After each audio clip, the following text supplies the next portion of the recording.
Hammaga assalomu alaykum. Bugun sizlar bilan hammaning eng og'riqli nuqtasi bo'lgan gapirishning sekretni yo'llarini ko'rib chiqamiz. Aslida gapirishni kuchaytirish unchalik qiyin emas. Buni hammamiz ham qila olamiz. Lekin bizda bitta muammo bor. Biz uyalamiz. Misol uchun, meni miyamda juda ham ko'p ma'lumotlar bor. Ingliz tiliga oid, rus tiliga oid va turk tiliga oid. Lekin men bularni ishlatishda qo'rqaman.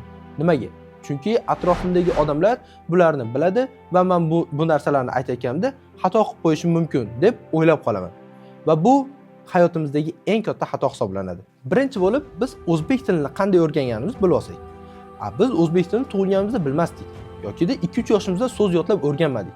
Eshitgan narsalarimizni va ko'rgan narsalarimizni birlashtirish orqali biz u so'zlarni va boshqa narsalarni o'rgandik. Misol uchun bizga eshikni och buyrug'i berildi va biz ko'ryapmizki eshik. Eshik xonadan xonaga o'tuvchi taxtadan yoki metaldan yasalgan bir jism. Demak, eshik so'zi bu jism, ya'ni eshik haqiqiy eshik ma'nosini beradi. Va bu reallik, ya'ni o'zbek tilini 2-3 yoshimizdan so'z yodlab o'rganmaganmiz. Va birorta tilda gapirish uchun siz aynan faqatgina so'z yodlashingiz kerak degani emas. Xo'sh, endi turk tiliga kelaylik. Qanday qilib turk tilini o'zbek tilimiz kabi, ya'ni ona tilimiz kabi gapirishimiz mumkin? Birinchi navbatda biz kinolarda ko'rgan, hayotimizga mos kela oladigan iboralarni o'zimizning hayotimizda qo'llash orqali ishlatamiz. Misol uchun, chiq dishari so'zi ishlatildi.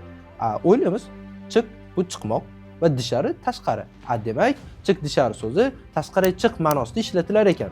Biz shunday ko'p iboralarni ishlatish orqali biz turk tilimizni turklar kabi gapirishga va o'zbeklar kabi oson gapirishni bilib olishimiz mumkin. Xo'p, bundan ham effektivniroq usul bor.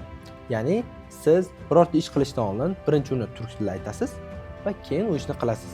Va albatta bemalolroq holatda. Misol uchun, siz suv ichmoqchisiz, lekin undan oldin suv ichishni turk tilida aytasiz. Misol uchun, suv ichmak. Yana bir ajoyib metod bor. Bu kundalik metodi. Ya'ni siz kunda bo'layotgan qiziqarli voqealar, o'zingizning hissiyotlaringizni kundalikka turk tilida yozib borasiz. Bu orqali sizni fikrlash doirangiz, yozish qobiliyatingiz juda ham rivojlanadi. Va buni siz kimgadir gapirib bersangiz, nur ustiga a'lo nur bo'ladi. Va men sizga eng effektivni va shaxsan o'zim ishlatadigan va o'quvchilarimga beradigan bir metodni o'rgatib qo'yaman. Men bu metodda sizga 50 ga yaqin mavzular beraman va u mavzularga siz nima qilasiz? Birinchi navbatda Telegramda shaxsiy kanal ochasiz va u kanalda faqatgina bir o'zingiz bo'lasiz. U kanalga 50 ta mavzu bo'yicha nutq tayyorlab, ovozli xabar orqali tashlaysiz va uni o'zingiz eshitasiz va xatolaringizni to'g'rilash imkoni paydo bo'ladi. Lekin bir narsani oldindan ogohlantirib qo'ying. Siz birinchi marta eshitganingizda o'zingizni qirollar va qirolichalar kabi gapiryapman deb o'ylaysiz. Lekin yo yaxshi bo'ladi yoki dabdala bo'ladi.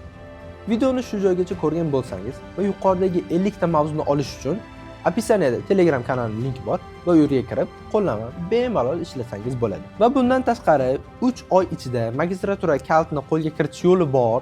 Biz bu haqida to'liq video darslik ishlab chiqqanmiz. Ekranni qayerda turibdi, shunchaki bosing va to'liq tanishib chiqsangiz bo'ladi.